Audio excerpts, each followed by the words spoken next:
What's up, everybody? It's Dave here from Profitable.Tools, and in this video, I'm going to be doing something a little bit different for this channel. I'm going to be reacting to Tim Ferriss's latest social media post. So I got to admit, I was on Facebook this morning, and this kind of stopped me in my tracks. I saw the funny-looking dog, and then I went back and I read the headline, "The Not To-Do List: 9 Habits to Stop Now." And I clicked in and found this article from Tim Ferriss. It's very Tim Ferriss-y in nature. I'm a fan of Tim. I enjoy his podcast frequently, but I noticed something here. This was posted originally August 16th of 2007, and it's 2021 as of the recording of this video. This was posted just 4 hours ago. He is still repurposing content that was made nearly 14 years ago. And you know what? It's still working. It's still getting clicks. So I thought, you know what? Let's take a look at this article.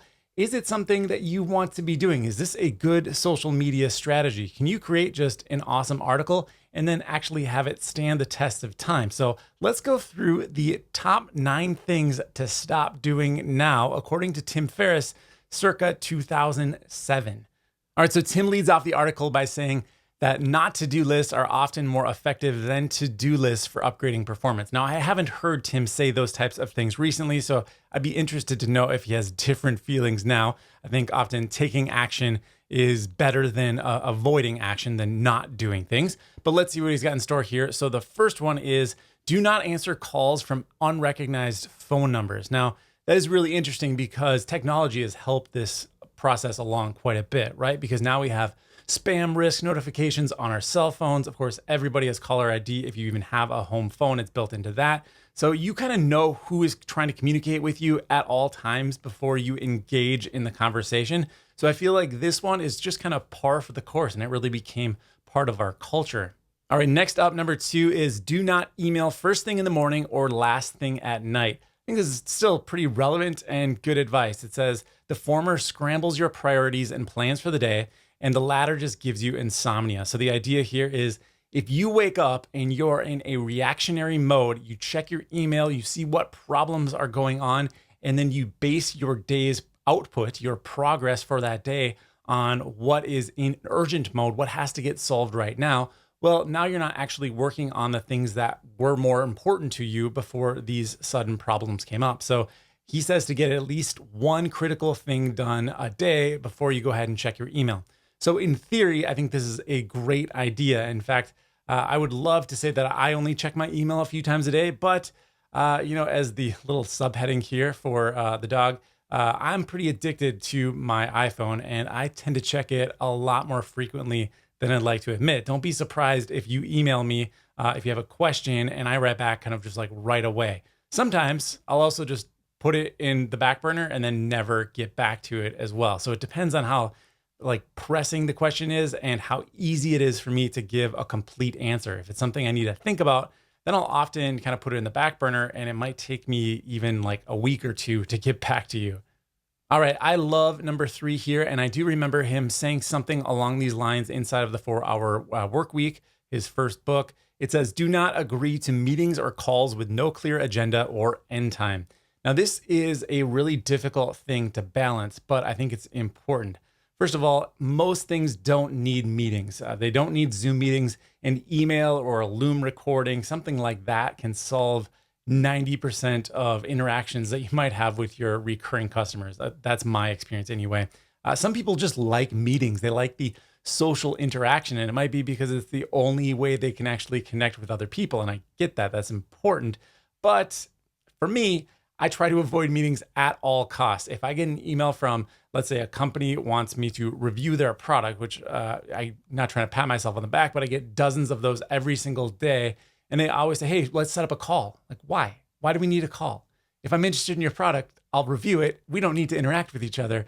So it just seems like it's, we need to respect our time, but we also need to respect the time of other people as well. So he says here that if the desired outcome is defined clearly with a stated objective and the agenda listing topics / questions to cover, no meeting or call should last more than 30 minutes. Request them in advance so you can best prepare to make good use of free time together. So I agree with all of this, as I've already said, but the problem is, how do you pull this off without seeming pompous, rude, condescending?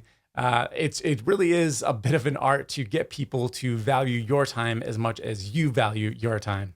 And that kind of leads into his next point here, which is do not let people ramble. So he says, forget how's it going. When someone calls you, stick with what's up, or I'm in the middle of getting something out, but what's going on? So it's really hard to walk this line while still being polite and not kind of coming off as a bit of an a-hole, right? Because what's up, or I'm in the middle of getting something out, but what's going on is not the most friendly way to greet people, especially, your clients who are depending on you to provide services for them and things like that. However, I agree with the principle, right? I don't want to hear necessarily about your entire weekend. Certain people that need that human connection, maybe don't get enough of it through other places, will talk to you for 20 minutes before they ask your actual question. So I think this one is also still valuable. The content overall, we're 4 points in out of the 9-point list.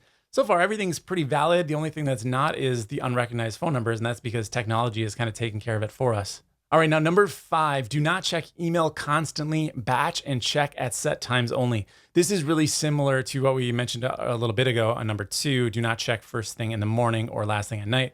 So I totally agree with this. Don't check your email constantly. It's harder to actually do than it is to, just theorize and say, yeah, I'm not going to check my email very often. I go through phases personally where, I'm trying to follow a new productivity regimen and I'm only going to check email, at certain times of the day. I tend not to stick with these over time because maybe I'll be anticipating an exciting email and I'll be wanting to reload the email to see if it comes in, things like that. So, it's a good idea in concept, but I find it hard to actually implement for myself. All right, number 6, I love this one, although it's another one where you kind of have to walk the line in terms of not being rude. But he says, do not over communicate with low profit, high maintenance customers. So he says essentially here to do an 80-20 analysis where you're going to find the 20% of your clients which produce the majority of your income, 80% plus of your income, and then find the 20% of your clients that consume 80% of your time. Usually there's not any overlap there. Usually the best clients take up the least amount of your time, and the worst clients, the ones that are always scrapping with you for discounts or want to pay the least, they take up the most of your time. So it's very interesting. He gives you some advice here on how you can change your company policies to deal with those people. But another way to do it is just to kind of start to phase those people out of your business altogether. And I kind of tend to prefer that. I'd rather keep a company small and profitable and efficient rather than just having a huge customer base, which you're not really making a profit on a large section of your customers because they end up, the profitable ones end up paying for the support time of the less profitable ones. All right, the next one, number 7 here, do not work more to fix overwhelm, prioritize. All right, I like where this is going. Let's go ahead and read it. He says, if you don't prioritize, everything seems urgent and important. That's a Stephen Covey thing where he's got the 4 quadrants. I definitely recommend reading the 7 Habits of Highly Successful People if you haven't checked out that book. If you define the single most important task for each day, almost nothing seems urgent or important. Oftentimes, it's just a matter of letting little bad things happen, like return a phone call late and apologize, pay a small fee, lose an unreasonable customer, etc., to get the big important things done. The answer to overwhelm is not spinning more plates or doing more. It's defining the few things that can really fundamentally change your business and life. All right, I love this one. I think it is, again, totally relevant.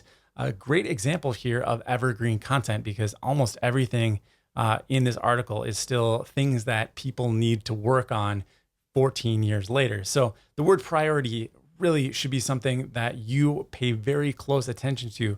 What are your priorities? You can't do everything. You can't be everything to everyone. You can't buy everything. You need to prioritize what is most important and what will get you the biggest results, the biggest bang for your buck, whether that's your time, your money, your effort, things like that. You really need to spend a lot of time working on prioritization. Now, I would say another way to fix overwhelm, other than just kind of cutting things out, is to get good at hiring out, get good at delegating. That way you can even have someone in charge of the delegating to other people. And that's really how you grow a company to a medium or large size over time. So you're only prioritizing things, then you're still going to run into bottlenecks. So I think prioritization is extremely important, but you'll also need to learn about delegation. All right, moving on. Number 8, do not carry a cell phone or Crackberry 24/7. So again, 2007, I think the first iPhone came out in like 2008, I believe, off the top of my head. So this was at least right around the time of the iPhone launch, before we really had true smartphones. So not carrying a cell phone was kind of a possibility. Not everyone had a cell phone. It's funny that he refers to Crackberries several times throughout the article here. He says, take at least 1 day off of digital leashes per week. Turn them off, or better still, leave them in the garage or in the car. That's a weird thing to say, leave them in the garage. I do this on at least Saturday, and I recommend you leave the phone at home if you go out for dinner. These are nice concepts, things that have certainly been discussed over the last 15 years, but in practice, I don't think Tim even really does this as far as I know. So he says, so what if you return a phone call an hour later or into the next morning? As one reader put it to a miffed coworker who returned 24/7 and expected the same, I'm not the president of the US. No one should need me at 8 p.m. at night. Okay, you didn't get a hold of me, but what bad thing happened? The answer, nothing. So there's a lot of truth there. But again, like some of the other things on this list, harder to implement than it is to just say, hey, do this. So I'd love to see more actual strategies other than saying like, leave it in the garage. Because that's not good for your battery. And then like, what if, your kids need you, or your parents are elderly and they need to get a hold of you? There's reasons you want to keep your devices by. So luckily we're having new technology come out that helps us, like the new iOS features that are coming out this fall will allow you to set different focus modes. So you can block contact with certain people, but still let other communication in. I think that's going to be really helpful for this type of message, which I agree with. I just don't follow really at all. All right, this last one, number 9 here, says, do not expect work to fill a void that non-work relationships and activities should. You can see the text here, the formatting got kind of off. You must have like a stray, tag inside of his HTML. But basically the idea is that work is not all of life, and that you shouldn't just be friends with your coworkers. You need to schedule your life and defend it just as you would an important business meeting. Never tell yourself, I'll just get it done this weekend. So again, a really great message. Not a lot has changed there. In fact, with more people working from home, I would say this is probably a bigger problem than ever. Really setting up boundaries in terms of, I'm going to work between 9 and 5. And then when 5 o'clock hits, I'm turning off the computer, turning off the laptop, and just focusing on my family or socialization and things like that. That is a really, really hard thing to do when work is always just, down the hall and available to you. So another really good tip here, and unfortunately hasn't been solved over the last 14 years by and large. All right, so there you go. That is Tim Ferriss's 9 things not to do, the not to do list. What do you think? Is this still a viable list? Should he be posting this type of content almost 14 years after it was originally posted? I know for me, I am jealous that he started 14 years ago with great content that is even still, digestible 14 years later. That's a hard thing to do. Think about any of the videos I make, they'll be super out of date in 15 years. Nobody is gonna be watching a tutorial on how to use WordPress from 2020 when it's 2035. So kudos to you for that, Tim. All right, so that is gonna do it. Kind of a different style video for me. What do you think? Would you like to see more kind of casual content like this? Let me know, leave me a comment down below, and I'll see you in the next video.